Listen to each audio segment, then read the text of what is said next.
ꯃꯌꯥꯝꯒꯤ ꯅꯨꯡꯉꯥꯏꯅꯕꯒꯤꯗꯃꯛ ꯂꯩꯖꯔꯤꯕ ꯃꯈꯜ ꯃꯊꯦꯜ ꯃꯅꯤꯄꯨꯔ ꯆꯦꯅꯦꯜꯅ ꯃꯌꯥꯝꯕꯨ ꯏꯀꯣꯛꯅꯣꯟꯅ ꯈꯨꯔꯨꯝꯖꯔꯤ꯫ ꯉꯁꯤꯁꯨ ꯃꯌꯥꯝꯒꯤ ꯉꯥꯏꯍꯥꯛ ꯄꯣꯊꯥꯅꯕꯒꯤꯗꯃꯛꯇ ꯃꯃꯥꯡꯊꯛꯇ ꯇꯥꯍꯟꯖꯈꯤꯕ ꯃꯅꯤꯄꯨꯔꯤ ꯍꯣꯔꯔ ꯁ꯭ꯇꯣꯔꯤ ꯑꯩꯒꯤ ꯏꯃꯨꯡꯁꯤꯗ ꯍꯥꯏꯔꯤꯕ ꯋꯥꯔꯤ ꯑꯗꯨꯒꯤ 10 ꯁꯨꯕ ꯑꯔꯣꯏꯕ ꯇꯥꯡꯀꯛ ꯃꯌꯥꯝꯗ ꯈꯨꯗꯣꯜ ꯇꯝꯖꯔꯤ꯫ ꯑꯁꯨꯝꯅ ꯇꯧꯗꯨꯅ ꯍꯧꯖꯤꯛꯇꯤ ꯃꯇꯝ ꯑꯗꯨ ꯍꯧꯈ꯭ꯔꯦ꯫ ꯑꯍꯤꯡꯒꯤ ꯃꯇꯝ ꯑꯣꯏꯁꯤꯜꯂꯛꯂꯦ꯫ ꯑꯃꯥꯏꯕ ꯅꯤꯡꯊꯦꯝ ꯃꯍꯥꯛꯅ ꯇꯧꯒꯗꯕ ꯊꯕꯛꯁꯤꯡ ꯑꯗꯨ ꯄꯨꯝꯅꯃꯛ ꯁꯦꯝꯕ ꯁꯥꯕ ꯂꯣꯏꯔꯗꯨꯅ ꯉꯁꯥꯏ ꯔꯥꯅꯤꯅ ꯄꯣꯔꯛꯈꯤꯕ ꯌꯦꯔꯨꯝ ꯑꯗꯣ ꯅꯤꯡꯊꯤꯅ ꯂꯥ ꯑꯃꯗ ꯍꯥꯞꯂꯒ ꯊꯝꯂꯤ꯫ ꯑꯗꯨꯝꯅ ꯊꯝꯂꯕ ꯃꯇꯨꯡꯗ ꯆꯟꯗꯨꯗ ꯍꯥꯏꯔꯤ, "ꯏꯕꯨꯡꯉꯣ, ꯏꯕꯦꯝꯃꯒ ꯅꯕꯥꯅꯤ ꯏꯃꯨꯡꯗ ꯇꯨꯃꯤꯟꯅ ꯂꯩꯔꯨꯔꯣ꯫ ꯍꯣꯔꯦꯟ ꯀꯔꯤꯒꯨꯝꯕꯗ ꯂꯥꯎꯕ ꯈꯣꯡꯕꯒꯤ ꯃꯈꯣꯜꯁꯤꯡ ꯑꯃꯗꯤ ꯒ꯭ꯔꯨꯡ ꯒ꯭ꯔꯥꯡ ꯇꯧꯔꯛꯂꯕꯁꯨ ꯅꯈꯣꯏ ꯃꯄꯥꯟꯗ ꯊꯣꯛꯂꯛꯄ ꯁꯨꯡꯌꯥ ꯌꯥꯗꯦꯀꯣ꯫ ꯍꯣꯔꯦꯟ ꯑꯩꯅ ꯅꯈꯣꯏꯗ 'ꯍꯥꯏ ꯆꯟꯗꯨ, ꯍꯥꯏ ꯔꯥꯅꯤ, ꯅꯈꯣꯏ ꯊꯣꯛꯂꯛꯑꯣ' ꯍꯥꯏꯗꯨꯅ ꯅꯕꯥꯅꯤꯒꯤ ꯃꯃꯤꯡꯕꯨ ꯀꯧꯗꯨꯅ ꯑꯩꯅ ꯀꯧꯊꯣꯔꯛꯇ꯭ꯔꯤꯕ ꯐꯥꯎꯕꯗꯤ ꯅꯈꯣꯏ ꯏꯃꯨꯡꯗ ꯑꯗꯨꯃꯛ ꯂꯩꯒꯗꯕꯅꯤ꯫ ꯀꯅꯥꯒꯨꯝꯕꯅ ꯑꯇꯝꯅꯅ ꯑꯃꯈꯛꯇꯪꯒꯤ ꯃꯃꯤꯡ ꯆꯟꯗꯨ ꯅꯠꯇ꯭ꯔꯒꯅ ꯔꯥꯅꯤ, ꯅꯈꯣꯏ ꯑꯅꯤꯒꯤ ꯃꯃꯤꯡ ꯉꯁꯤ ꯑꯃꯈꯛꯇꯪ ꯀꯧꯔꯛꯂꯕꯗꯤ ꯅꯈꯣꯏ ꯁꯨꯡꯊꯣꯛ ꯊꯣꯛꯂꯣꯏꯗꯕꯅꯤꯀꯣ꯫ ꯐꯔꯦ, ꯑꯗꯨꯒ ꯅꯈꯣꯏ ꯐꯃꯨꯡꯗ ꯂꯩꯒꯦꯔꯥ, ꯖꯒꯥ ꯑꯃꯗ ꯂꯩꯒꯦꯔꯥ, ꯂꯩꯈꯤꯕ ꯃꯐꯝ ꯑꯗꯨꯗꯒꯤ ꯁꯨꯡꯂꯦꯡ ꯂꯦꯡꯕ ꯌꯥꯔꯣꯏꯀꯣ꯫ ꯐꯔꯦ, ꯆꯠꯂꯣ, ꯇꯨꯃꯤꯟꯅ ꯂꯩꯔꯨꯔꯣ." ꯑꯁꯨꯝꯅ ꯍꯥꯏꯔꯗꯨꯅ ꯆꯟꯗꯨ ꯑꯃꯗꯤ ꯔꯥꯅꯤꯕꯨ ꯏꯃꯨꯡꯗ ꯆꯪꯍꯟꯈ꯭ꯔꯦ꯫ ꯃꯁꯤꯒꯤ ꯃꯇꯨꯡ ꯑꯃꯥꯏꯕ ꯅꯤꯡꯊꯦꯝ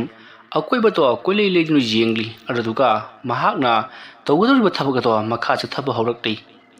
ꯌꯦꯔꯨꯝ ꯑꯃ ꯃꯍꯥꯛꯅ ꯉꯁꯥꯏ ꯊꯝꯈ꯭ꯔꯤꯕ ꯑꯗꯣ ꯌꯦꯔꯨꯝ ꯑꯗꯨ ꯃꯍꯥꯛꯅ ꯇꯞꯅ ꯃꯈꯨꯠꯅ ꯄꯥꯏꯈꯠꯂꯤ꯫ ꯑꯗꯨꯒ ꯂꯩꯋꯥ ꯈꯔ ꯁꯣꯜꯂꯗꯨꯅ ꯌꯦꯔꯨꯝ ꯑꯗꯣ ꯂꯥ ꯑꯃꯅ ꯌꯣꯝꯁꯤꯜꯂꯤ꯫ ꯑꯗꯨꯒ ꯂꯥ ꯑꯗꯣ ꯃꯀꯣꯟ ꯀꯣꯟꯁꯤꯜꯂꯤ꯫ ꯑꯁꯨꯝꯅ ꯃꯀꯣꯟ ꯀꯣꯟꯁꯤꯜꯂꯕ ꯃꯇꯨꯡꯗ ꯌꯦꯔꯨꯝ ꯑꯗꯨꯕꯨ ꯃꯍꯥꯛꯅ ꯂꯩ ꯑꯃꯨꯕ ꯑꯃꯒꯤ ꯃꯊꯛꯇ ꯊꯝꯃꯤ꯫ ꯃꯁꯤꯒꯤ ꯃꯇꯨꯡꯗ ꯅꯤꯡꯊꯦꯝꯅ, "ꯍꯧꯖꯤꯛꯇꯤ ꯅꯍꯥꯛꯅ ꯄꯥꯝꯖꯕ ꯆꯤꯟꯖꯥꯛ ꯑꯗꯨ ꯑꯩꯅ ꯀꯠꯂꯕꯅꯤ, ꯑꯗꯨꯅ ꯑꯩꯅ ꯍꯥꯏꯕ ꯌꯥꯔꯣ꯫ ꯌꯨꯝ ꯑꯁꯤꯗ ꯂꯩꯔꯤꯕ ꯇꯤꯟꯃꯨ ꯐꯠꯇꯕ ꯂꯥꯏꯃꯨ ꯐꯠꯇꯕ ꯈꯨꯗꯤꯡꯃꯛ ꯑꯁꯤ ꯅꯍꯥꯛꯅ ꯍꯣꯏꯗꯨꯅ ꯄꯨꯈ꯭ꯔꯒ ꯌꯨꯝ ꯑꯁꯤꯗ ꯊꯥꯔꯛꯂꯤꯕ ꯇꯤꯟꯃꯨ ꯂꯥꯏꯃꯨꯁꯤꯡ ꯑꯁꯤꯕꯨ ꯃꯈꯣꯏꯅ ꯊꯃꯥꯏꯁꯜꯂꯤꯕ ꯑꯃꯗꯤ ꯁꯥꯟꯅꯔꯤꯕ ꯑꯃꯥꯏꯕ ꯑꯗꯨꯒꯤ ꯃꯊꯛꯇ ꯇꯥꯔꯨꯔꯣ꯫ ꯑꯗꯨꯒ ꯑꯃꯥꯏꯕ ꯑꯗꯨꯗ ꯊꯕꯛ ꯑꯁꯤ ꯇꯧ ꯍꯥꯏꯗꯨꯅ ꯏꯟꯁꯤꯜꯂꯤꯕ ꯖꯣꯏꯆꯥꯟ ꯍꯥꯏꯔꯤꯕ ꯆꯟꯗꯨꯒꯤ ꯃꯃꯥꯟꯅꯕꯗꯨꯗꯁꯨ ꯅꯈꯣꯏꯅ ꯑꯈꯥꯛ ꯑꯔꯥꯎ ꯈꯔ ꯅꯪꯍꯜꯂꯨꯔꯣ꯫ ꯊꯕꯛ ꯑꯗꯨ ꯂꯣꯏꯔꯕ ꯃꯇꯨꯡꯗ ꯍꯦꯝꯕ ꯍꯥꯏꯔꯤꯕ ꯑꯃꯥꯏꯕ ꯑꯗꯨꯗ ꯅꯈꯣꯏꯅ ꯉꯝꯖꯕꯤ ꯊꯥꯗꯨꯅ ꯑꯣꯠ ꯅꯩꯗꯨꯅ ꯃꯍꯥꯛꯄꯨ ꯉꯁꯤꯒꯤ ꯑꯍꯤꯡ ꯑꯁꯤꯗ ꯌꯥꯏꯕꯤ ꯂꯧꯒꯗꯕꯅꯤ꯫ ꯆꯠꯂꯣ, ꯑꯩꯒꯤ ꯌꯥꯊꯪ ꯏꯟꯅ ꯄꯥꯡꯊꯣꯛꯂꯨꯔꯣ." ꯑꯗꯨꯝꯅ ꯍꯥꯏꯔꯛꯄꯗ ꯅꯤꯡꯊꯦꯝꯒꯤ ꯃꯅꯥꯛꯇꯒꯤ ꯀꯔꯤꯅꯣ ꯈꯪꯗꯕ ꯁꯥꯎꯍꯨꯝ ꯑꯃ ꯌꯥꯝꯅ ꯀꯟꯅ ꯄꯥꯏꯊꯣꯛꯈꯤ꯫ ꯑꯗꯨꯗꯨꯒ ꯍꯧꯖꯤꯛ ꯆꯟꯗꯨ ꯑꯃꯗꯤ ꯔꯥꯅꯤ ꯃꯈꯣꯏ ꯑꯅꯤꯒꯤ ꯌꯨꯝ ꯑꯗꯨꯗꯒꯤꯁꯨ ꯀꯔꯤꯅꯣ ꯈꯪꯗꯕ ꯁꯥꯎꯍꯨꯝ ꯃꯌꯥꯝ ꯑꯃ ꯄꯥꯏꯊꯣꯛꯈꯤ꯫ ꯑꯗꯨꯝꯅ ꯄꯥꯏꯊꯣꯛꯈꯤꯕ ꯃꯇꯝ ꯑꯗꯨꯗ ꯌꯨꯝ ꯑꯗꯨꯒꯤ ꯊꯥꯗꯨꯅ ꯊꯝꯂꯤꯕ ꯄꯔꯗꯥꯁꯤꯡ ꯑꯃꯗꯤ ꯐꯤꯔꯣꯜ ꯄꯨꯝꯅꯃꯛ ꯂꯩꯃꯥꯏꯗ ꯍꯨ ꯍꯨꯝꯗꯣꯛꯈꯤ꯫ ꯑꯁꯨꯝꯅ ꯐꯤꯔꯣꯜ ꯄꯨꯝꯅꯃꯛ ꯆꯈꯥꯏꯔꯝꯂꯕ ꯃꯇꯨꯡꯗ ꯍꯧꯖꯤꯛꯇꯤ ꯆꯟꯗꯨꯒꯤ ꯌꯨꯝ ꯑꯗꯨꯗꯒꯤ ꯁꯥꯎꯍꯨꯝ ꯃꯌꯥꯝ ꯑꯃ ꯄꯥꯏꯊꯣꯛꯈ꯭ꯔꯦ꯫ ꯁꯣꯝꯗꯁꯨ ꯀꯝꯗꯧꯔꯤ ꯑꯃꯥꯏꯕ ꯍꯦꯝꯕ? ꯃꯍꯥꯛꯅ ꯉꯁꯥꯏ ꯁꯦꯝ ꯁꯥꯈ꯭ꯔꯕ ꯄꯨꯝꯅꯃꯛ ꯑꯗꯨ ꯄꯨꯝꯅꯃꯛ ꯑꯣꯏꯅ ꯇꯥꯁꯤꯟꯗꯨꯅ ꯊꯝꯂꯤ꯫ ꯑꯗꯨꯒ ꯂꯩꯋꯥ ꯁꯣꯟꯕ ꯍꯧꯔꯛꯂꯤ꯫ ꯃꯇꯝ ꯑꯗꯨꯗ ꯃꯍꯥꯛꯀꯤ ꯃꯁꯥꯗ ꯀꯔꯤꯅꯣ ꯈꯪꯗꯕ ꯁꯥꯎꯍꯨꯝ ꯈꯔ ꯐꯥꯎꯕ ꯍꯧꯔꯛꯂꯤ꯫ ꯃꯗꯨꯗ ꯃꯍꯥꯛꯅ ꯈꯪꯂꯦ ꯑꯁꯣꯝꯗꯒꯤꯁꯨ ꯀꯔꯤꯒꯨꯝꯕ ꯈꯔ ꯊꯥꯔꯛꯂꯦ ꯍꯥꯏꯕꯁꯤ꯫ ꯑꯗꯨꯝꯅ ꯍꯦꯛ ꯈꯪꯕꯒ ꯃꯍꯥꯛꯅ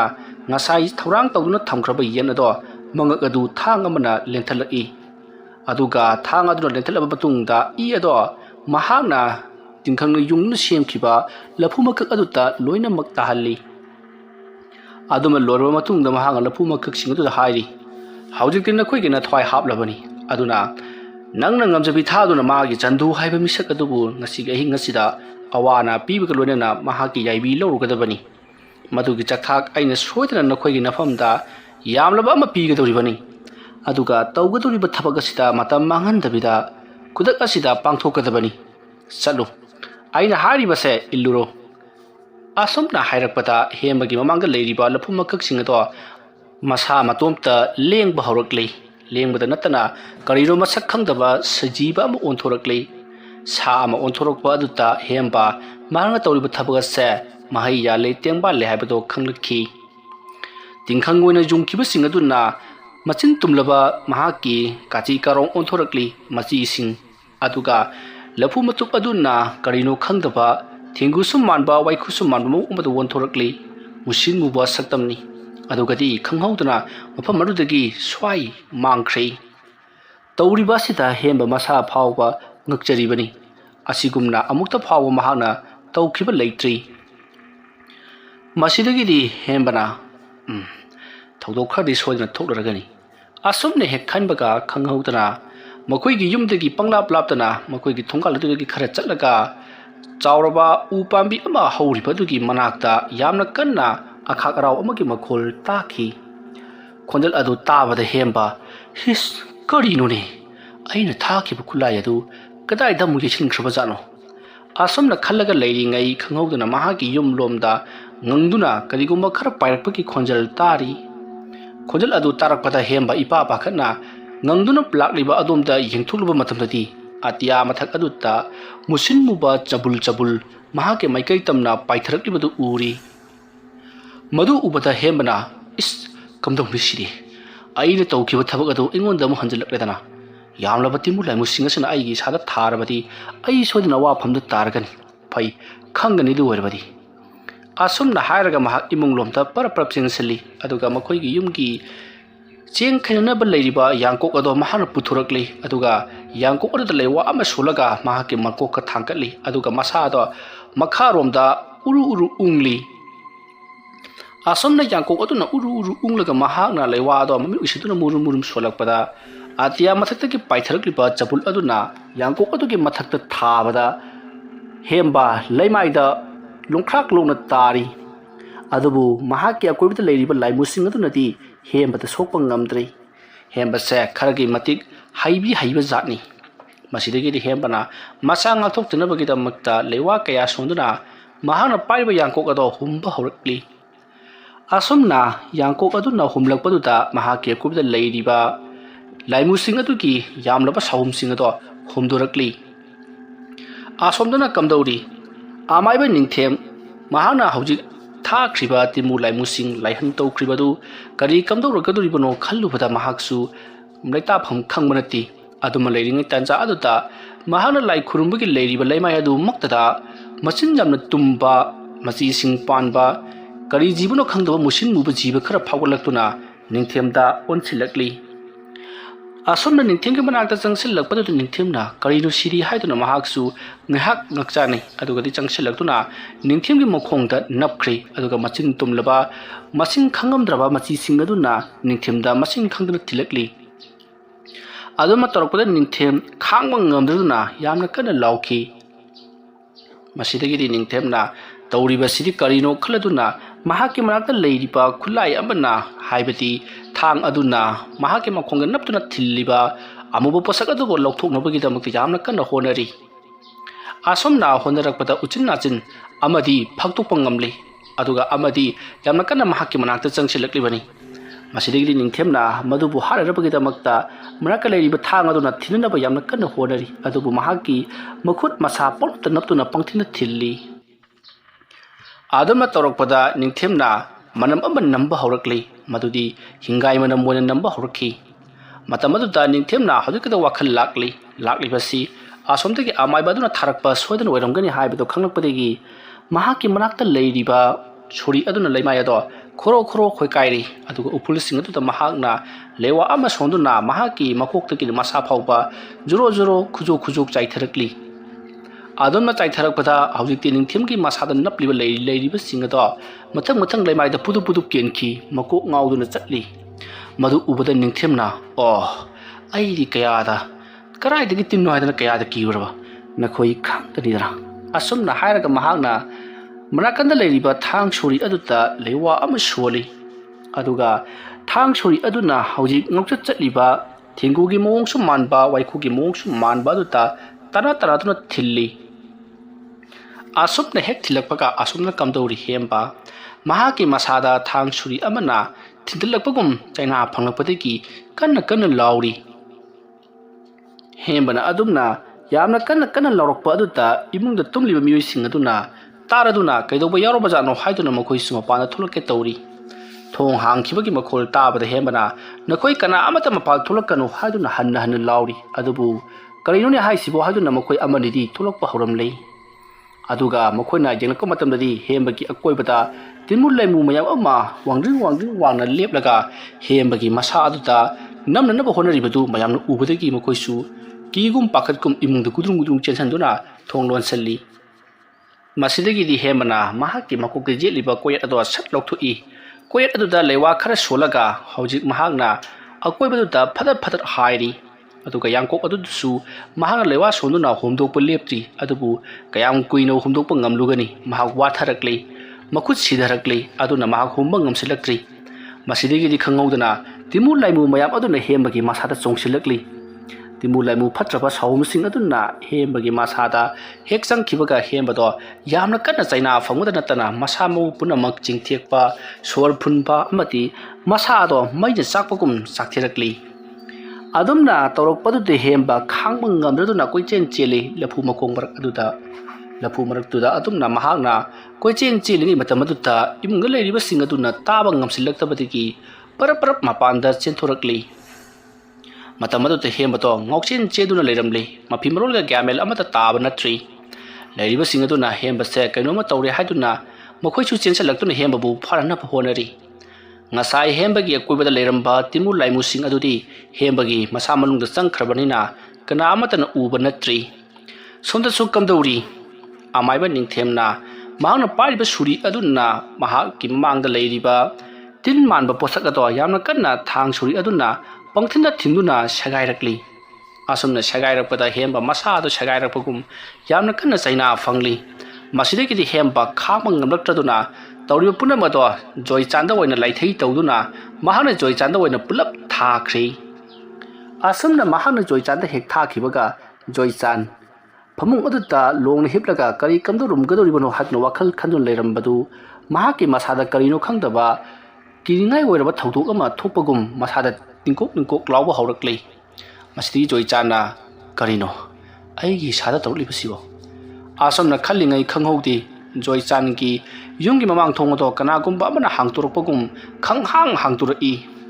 ꯑꯗꯨꯅ ꯕ꯭ꯔꯪ ꯂꯥꯎꯅ ꯍꯥꯡꯇꯣꯔꯛꯄ ꯑꯗꯨꯗ ꯖꯣꯏꯆꯥꯟ ꯈꯪꯄ꯭ꯔꯦꯛ ꯈꯪꯗꯨꯅ ꯍꯧꯒꯠꯂꯤ꯫ ꯖꯣꯏꯆꯥꯟꯗ ꯅꯠꯇꯅ ꯁꯨꯖꯤꯁꯨ ꯈꯪꯗꯨꯅ ꯍꯧꯒꯠꯂꯛꯂꯤ꯫ ꯑꯗꯨꯒꯗꯤ ꯃꯈꯣꯏꯒꯤ ꯀꯥ ꯇꯝꯅ ꯀꯔꯤꯒꯨꯝꯕ ꯑꯃ ꯆꯦꯟꯁꯤꯜꯂꯛꯄꯒꯨꯝ ꯋꯪ ꯂꯥꯎꯅ ꯆꯦꯟꯁꯤꯜꯂꯛꯂꯤ꯫ ꯑꯗꯨꯒ ꯊꯣꯡ ꯑꯗꯣ ꯐꯛꯀꯥꯏꯔꯛꯂꯤ꯫ ꯊꯣꯡ ꯑꯗꯣ ꯐꯛꯀꯥꯏꯔꯛꯄꯗ ꯂꯩꯔꯝꯂꯤꯕꯁꯤ ꯃꯨꯁꯤꯟ ꯃꯨꯅ ꯀꯔꯤꯅꯣ ꯈꯪꯗꯕ ꯁꯥꯎꯍꯨꯝ ꯃꯩꯈꯨ ꯆꯕꯨꯜ ꯑꯃ ꯑꯣꯏꯗꯨꯅ ꯂꯩꯔꯝꯂꯤ꯫ ꯃꯗꯣ ꯖꯣꯏꯆꯥꯟ ꯇꯝꯅ ꯄꯥꯏꯁꯤꯜꯂꯛꯇꯨꯅ ꯖꯣꯏꯆꯥꯟꯒꯤ ꯊꯥꯖꯤꯟꯗ ꯊꯥꯈ꯭ꯔꯦ꯫ ꯑꯗꯨꯝꯅ ꯍꯦꯛ ꯊꯥꯈꯤꯕꯗ ꯖꯣꯏꯆꯥꯟ ꯈꯥꯡꯕ ꯉꯝꯗꯕ ꯆꯩꯅꯥꯈꯣꯜ ꯀꯌꯥ ꯑꯃꯒ ꯂꯣꯏꯅꯅ ꯐꯃꯨꯡ ꯑꯗꯨꯗ ꯊꯔꯣ ꯑꯣꯜꯂꯝꯕꯗꯒꯤ ꯂꯩꯃꯥꯏꯗ ꯇꯥꯁꯜꯂꯤ꯫ ꯇꯧꯐꯝ ꯈꯪꯗ꯭ꯔꯕ ꯁꯨꯖꯤ ꯀꯔꯤ ꯇꯧꯒꯗꯕꯅꯣ ꯈꯪꯗꯅ ꯖꯣꯏꯆꯥꯟꯒꯤ ꯃꯅꯥꯛꯇ ꯀꯩꯗꯧꯔꯒꯦ ꯅꯪꯕꯣ ꯍꯥꯏꯗꯨꯅ ꯍꯪꯂꯤ꯫ ꯃꯁꯤꯗꯒꯤꯗꯤ ꯁꯨꯖꯤ ꯀꯩꯔꯣꯜ ꯂꯩꯀꯥꯏ ꯇꯥꯅꯅꯕꯒꯤꯗꯃꯛꯇ ꯀꯞꯄ ꯂꯥꯎꯕ ꯍꯧꯔꯛꯂꯤ꯫ ꯑꯗꯨꯝꯅ ꯇꯧꯔꯛꯄꯗ ꯖꯣꯏꯆꯥꯟꯅ ꯅꯪꯅ ꯇꯧꯔꯤꯕꯗꯨꯕꯨ ꯀꯔꯤꯅꯣ ꯃꯤ ꯇꯥꯕ ꯇꯥꯔꯦ ꯍꯥꯏꯔꯤ꯫ ꯁꯨꯖꯤꯅ ꯃꯤ ꯇꯥꯗ꯭ꯔꯕꯗꯤ ꯀꯅꯥ ꯂꯥꯛꯂꯒ ꯀꯟꯒꯗꯧꯔꯤꯕꯅꯣ ꯍꯥꯏꯗꯨꯅ ꯀꯣꯏꯂꯥꯎ ꯂꯥꯎꯕꯗꯒꯤ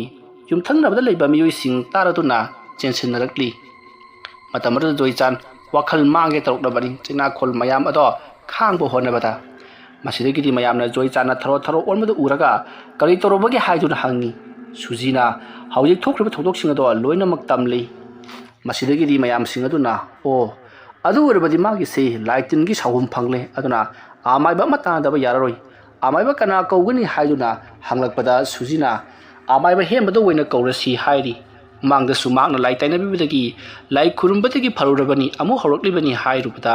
ꯃꯌꯥꯝꯅ ꯑꯗꯨ ꯑꯣꯏꯔꯕꯗꯤ ꯍꯦꯝꯕ ꯍꯣꯏꯒꯤ ꯃꯌꯨꯝꯗ ꯑꯣꯏꯅ ꯆꯠꯂꯁꯤ ꯍꯥꯏꯗꯨꯅ ꯃꯈꯣꯏ ꯈꯔ ꯍꯦꯝꯕꯒꯤ ꯌꯨꯝꯗ ꯂꯥꯛꯂꯤ꯫ ꯃꯇꯧ ꯑꯁꯨꯝꯅ ꯍꯦꯝꯕꯒꯤ ꯃꯌꯨꯝꯗ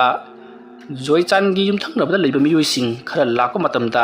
ꯁꯣꯝꯗ ꯍꯦꯝꯕꯗꯨꯁꯨ ꯉꯥꯎꯔꯤ ꯐꯩ ꯇꯧꯗꯨꯅ ꯂꯩꯔꯝꯂꯤ꯫ ꯇꯧꯔꯤꯕ ꯑꯁꯤꯗ ꯃꯌꯥꯝꯗꯣ ꯀꯔꯤꯅꯣ ꯖꯣꯏꯆꯥꯟꯁꯨ ꯑꯥꯗ ꯊꯔꯣ ꯑꯣꯟꯗꯨꯅ ꯂꯩꯔꯍꯧꯔꯦ, ꯑꯗꯨꯗꯨꯒ ꯁꯣꯝꯗꯁꯨ ꯍꯦꯝꯕ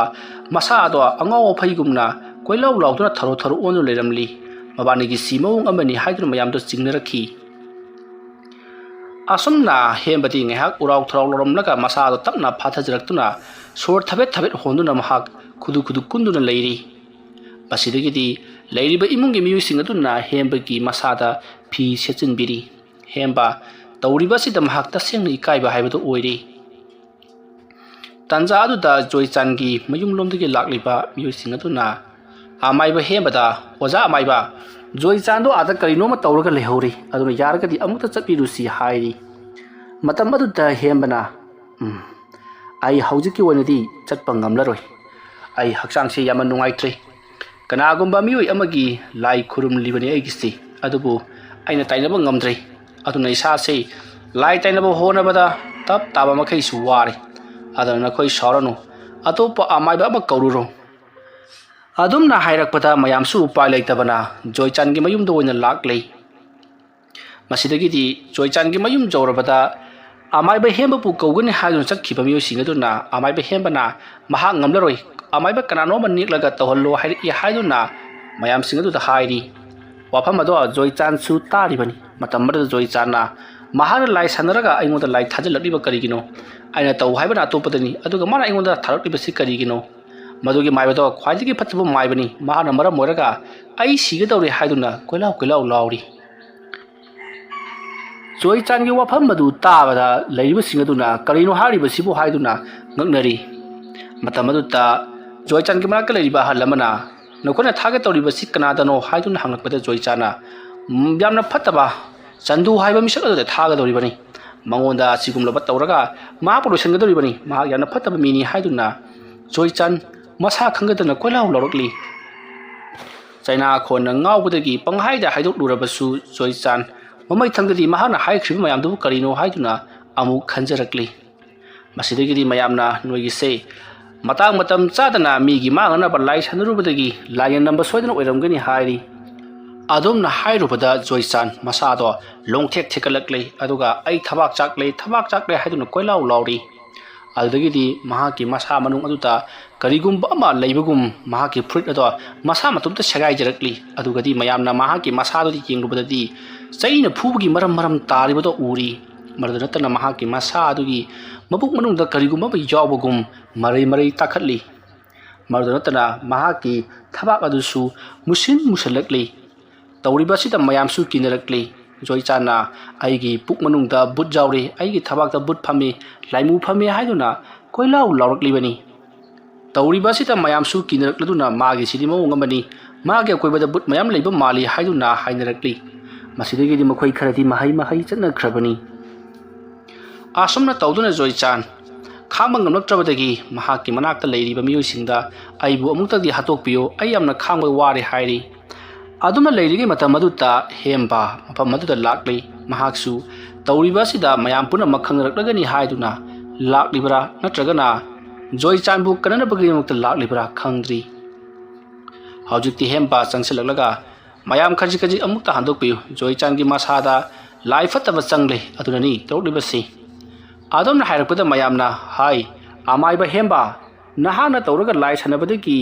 ꯅꯍꯥꯛꯅ ꯁꯥꯟꯅꯔꯤꯕ ꯂꯥꯏ ꯑꯗꯨꯅ ꯅꯈꯣꯏꯗ ꯍꯟꯖꯤꯜꯂꯛꯇꯨꯅ ꯑꯋꯥꯕ ꯇꯥꯔꯤꯕ ꯅꯠꯇ꯭ꯔꯥ ꯖꯣꯏꯆꯥꯟꯅ ꯂꯣꯏꯅꯃꯛ ꯍꯥꯏꯗꯣꯛꯂꯛꯂꯕꯅꯤ ꯍꯥꯏꯔꯤ ꯋꯥꯐꯝ ꯑꯗꯨ ꯇꯥꯕꯗ ꯑꯃꯥꯏꯕ ꯍꯦꯝꯕ ꯈꯨꯝꯐꯝ ꯂꯩꯇꯦ ꯏꯀꯥꯏꯕꯅꯁꯨ ꯂꯣꯏꯔꯤ ꯃꯁꯤꯗꯒꯤꯗꯤ ꯍꯦꯝꯕꯅ ꯍꯩ ꯖꯣꯏꯆꯥꯟꯁꯦ ꯃꯌꯥꯝ ꯂꯥꯏ ꯆꯪꯕꯗꯒꯤ ꯉꯥꯎꯔꯤꯕꯅꯤ ꯃꯍꯥꯛꯅ ꯆꯨꯔꯣꯟ ꯄꯔꯣꯟ ꯄꯉꯥꯡꯗ ꯉꯥꯡꯕꯗꯨꯕꯨ ꯃꯌꯥꯝꯅ ꯊꯥꯖꯔꯤꯕ ꯀꯔꯤꯒꯤꯅꯣ ꯑꯩ ꯑꯁꯦꯡꯕꯗꯣ ꯂꯣꯏꯅꯃꯛ ꯍꯥꯏꯍꯟꯒꯦꯁꯦ ꯑꯩ ꯑꯃꯨꯛꯇꯪ ꯂꯥꯏ ꯇꯥꯏꯅꯖꯒꯦ ꯍꯥꯏꯗꯨꯅ ꯖꯣꯏꯆꯥꯟꯒꯤ ꯃꯁꯥꯗꯣ ꯁꯣꯛꯂꯨꯕ ꯃꯇꯝꯗꯗꯤ ꯖꯣꯏꯆꯥꯟꯅ ꯌꯥꯝꯅ ꯁꯥꯎꯅ ꯑꯃꯥꯏꯕ ꯍꯦꯝꯕꯗ ꯃꯨꯟꯅ ꯃꯃꯤꯠ ꯑꯗꯣ ꯈꯥꯅ ꯌꯦꯡꯂꯛꯏ ꯑꯗꯨꯒ ꯆꯣꯡꯁꯤꯜꯂꯛꯇꯨꯅ ꯃꯍꯥꯛꯀꯤ ꯃꯈꯧꯔꯤ ꯑꯗꯨ ꯃꯦꯠꯈ꯭ꯔꯤ ꯑꯁꯨꯝꯅ ꯖꯣꯏꯆꯥꯟꯅ ꯍꯦꯝꯕꯒꯤ ꯃꯈꯧꯔꯤ ꯃꯦꯠꯂꯤꯕꯗꯨꯗ ꯃꯌꯥꯝꯅ ꯂꯧꯊꯣꯛꯅꯕꯒꯤꯗꯃꯛ ꯌꯥꯝꯅ ꯀꯟꯅ ꯍꯣꯠꯅꯔꯤ ꯑꯗꯨꯕꯨ ꯀꯔꯤ ꯇꯧꯔꯤꯕꯅꯣ ꯈꯪꯗꯦ ꯖꯣꯏꯆꯥꯟꯁꯦ ꯑꯁꯨꯛꯀꯤ ꯃꯇꯤꯛ ꯀꯟꯈ꯭ꯔꯤ ꯑꯃꯥꯏꯕ ꯍꯦꯝꯕꯒꯤ ꯃꯈꯧꯔꯤ ꯑꯗꯣ ꯀꯔꯛ ꯂꯥꯛꯁꯤꯜꯂꯛꯇꯨꯅ ꯑꯃꯥꯏꯕ ꯍꯦꯝꯕ ꯁꯣꯔ ꯍꯣꯟꯕ ꯉꯝꯗꯕꯗꯒꯤ ꯃꯈꯨꯠ ꯑꯗꯣ ꯀꯟꯊꯣꯛꯅꯕꯒꯤꯗꯃꯛꯇ ꯌꯥꯝꯅ ꯀꯟꯅ ꯐ꯭ꯔꯤꯡ ꯆꯣꯡꯗꯨꯅ ꯍꯣꯠꯅꯔꯤ ꯑꯗꯨꯝꯅ ꯌꯥꯝꯅ ꯀꯟꯅ ꯍꯣꯠꯅꯕꯗꯒꯤꯗꯤ ꯃꯌꯥꯝꯅ ꯖꯣꯏꯆꯥꯟꯒꯤ ꯃꯈꯨꯠ ꯑꯗꯨꯕꯨ ꯐꯛꯇꯣꯛꯄ ꯉꯝꯂꯤ ꯑꯗꯨꯃꯥꯏꯅ ꯐꯛꯇꯣꯛꯈꯤꯕꯗ ꯈꯨꯕꯤ ꯑꯗꯨꯅ ꯐꯛꯀꯥꯏꯈꯤꯕꯗꯒꯤ ꯍꯦꯝꯕꯒꯤ ꯃꯈꯧꯔꯤ ꯑꯗꯣ ꯇꯁꯦꯡꯅ ꯍꯧꯖꯤꯛꯇꯤ ꯈꯧꯔꯤ ꯎꯇꯣꯡ ꯀꯥꯏꯔꯕ꯭ꯔꯥ ꯈꯪꯗꯦ ꯁꯣꯔ ꯍꯣꯟꯕꯗ ꯉꯝꯗ꯭ꯔꯤ ꯌꯥꯝꯅ ꯅꯥꯈꯤ ꯍꯣꯟꯖꯤꯟꯕꯁꯨ ꯉꯝꯗ ꯍꯣꯟꯗꯣꯛꯄꯁꯨ ꯉꯝꯗ ꯍꯦꯝꯕ ꯂꯩꯃꯥꯏ ꯑꯗꯨꯗ ꯊꯔꯣ ꯑꯣꯜꯂꯤ ꯐꯨꯟꯕꯗꯒꯤ ꯑꯩ ꯀꯩꯅꯣꯝꯃ ꯇꯧꯔꯦ ꯑꯩ ꯁꯣꯔ ꯐꯨꯜꯂꯦ ꯍꯥꯏꯕ ꯐꯥꯎꯕ ꯉꯝꯗꯅ ꯂꯩꯃꯥꯏ ꯑꯗꯨꯗ ꯃꯃꯤꯠ ꯃꯅꯥ ꯉꯥꯡꯁꯟꯕ ꯃꯈꯩ ꯃꯍꯥꯛ ꯊꯔꯣ ꯑꯣꯟꯗꯨꯅ ꯈꯥꯡꯂꯤ ꯖꯣꯏꯆꯥꯟ ꯍꯧꯅ ꯅꯣꯛꯂꯤ ꯀꯝꯗꯧꯏ ꯑꯩꯕꯨ ꯃꯥꯡꯅꯕ ꯁꯤꯟꯕ ꯃꯥꯏꯕ ꯍꯥꯏꯔꯝꯂꯒ ꯖꯣꯏꯆꯥꯟ ꯍꯧꯅ ꯅꯣꯛꯂꯝꯕꯗꯒꯤ ꯃꯍꯥꯛꯀꯤ ꯃꯁꯥꯗꯨꯁꯨ ꯂꯥꯏ ꯐꯠꯇꯕ ꯆꯪꯕꯒꯨꯝ ꯆꯤꯡꯊꯦꯛꯄ ꯐꯤꯔꯤꯡ ꯆꯣꯡꯕ ꯀꯌꯥ ꯑꯃ ꯇꯧꯔꯛꯂꯤ ꯑꯗꯨꯝꯅ ꯇꯧꯔꯝꯕꯗꯒꯤ ꯍꯦꯝꯕꯗꯤ ꯁꯣꯔ ꯍꯣꯟꯕ ꯉꯝꯗꯕꯗꯒꯤ ꯑꯗꯨꯃꯛ ꯃꯐꯝ ꯑꯗꯨꯗ ꯐꯤꯔꯤꯡ ꯆꯣꯡꯗꯨꯅ ꯁꯤꯔꯤ ꯖꯣꯏꯆꯥꯟꯁꯨ ꯃꯍꯥꯛ ꯃꯐꯝ ꯑꯗꯨꯗꯒꯤ ꯀꯟꯅ ꯆꯦꯟꯊꯣꯛꯈꯤꯅꯅꯕ ꯍꯣꯠꯅꯔꯛꯄꯗ ꯃꯌꯥꯝꯅ ꯐꯥꯔꯤ ꯑꯗꯨꯕꯨ ꯐꯥꯕ ꯉꯝꯂꯝꯗꯦ mayamna adumna khaunabsu joichan mapanda ai chakle ai thabak chakle hadun loromlaga chenthokpada mahaki thongjul pan adu da makhung loksinduna mamaya do upsandun laimai tusilli masidagi mahak dari dagi sumanga chongtharaga yamna kana chenthokhi adugadi laimai da amukasu tusanduna tharo tharo onduna khangli tarok leba sida mayam kiniraduna karisu haidi joichana tawbodo aduma gengdu leiribani mamai thangda joichan pharang pharang chongramlaga masado kanagum bamna leithalakpugum mukun masa punamak yamna kidingai waro mongta chapting chingaga leibak adu ta khotpa hore masidagi masado musin musalakli mamit adu su ngangselakli aduga mamitagi tarakli mayadagi su lepa leitana tarakli asumna joichan do mafam maduta phrang chungduna khudak aduta siri masidagi mayam su tawriba sida karino haidra yengdu leirigai joichan gi mayadagi musin uba mai khu chabun thorakli madu ubata mayam puna makaiduna magi yumda chenakri tanja aduda akhak arau kanna torokhi amadi nongsu churakhi tawriba sida takhumla phang khangdraba mayam ado magi yumdagi hindukna khidi somdana kamdawri ningthemsu lai khurambado losinabagi damakta mahana chagup kakthalaba tinkang singado mahangna punamak chem sabal loraga matup tare thungna kakli animak aduga mahangna lai khurumduna mai tharana honari masidagi rani amadi chandu mahana kaurakli matamadu tamakoyani mapanda para thorakli aduga amaiba ningthemna mai tharana ba singa kang bakhara puru u haibadagi singa kang bakhara poraktuna mai thadokhi matawasumna hemra tharakpa laifatabana olaba til anidusu mai thadokpadagidi haujikti yumaduta kachi thudokpa tawrokhidrei matamaduta amaiba ningthemna karigumba ma nongodon thakta uri madudi masing yamlaba timulaimu mayamna thawai anibu soro laktuna chingduna puribado amaiba ningthemna uri madu ubada amaiba ningthem mana tawjurupa thabak aduna phataba mahi phangjabani masida aina warningai kaisu leiti hairi ningthemna haribado rani amadi chandu karisu khangdi makoisu nongodon thakta yengkhali adubu imamami karisu udi tanja aduda nongsu tasalakpadagi ningthemna lai khurumba si loirabari na haujikte khoi imungda changlasi aduga matung tarakpadadi karisu taroklaroi haiduna makoi imungda punna changminarakhi matawasumna numit adum haukri mathangi ayukta hemba amadi joichan makoi anina lai sanaruraga mingonda lai thajanbadagi makoi animak siri haiduna laikai miyam punna wa launaraki wafam adu tabada chandu kalak hepili haiduna mathamoida haraujari masidagi amaiba ningthemna fare haujikti thabak punamak loirabadina aisu yumda hallagi matung tarakpadadi yum masida kariyamda taroklorida hairamlaga ningthemsu harau mayumda hankre matawasumna haujikti rani amati chanduda yetlamba mioi punamak awafamda taduna mapunsi mangki masidagi makoi yengnaba leitana imung aduta ingna chikna nungai yabi marang kaina panduna laikhre mathang manau kaidana chathajaraklipa ai imung sida hariba wari asi matang asida loisinjari wari asi pathok charakpa matamda soikiba lankiba wahi wata khibi tabiriba punamakna pukchal sauna ngakpigani mayambu aroibada amuka hanna khurumjari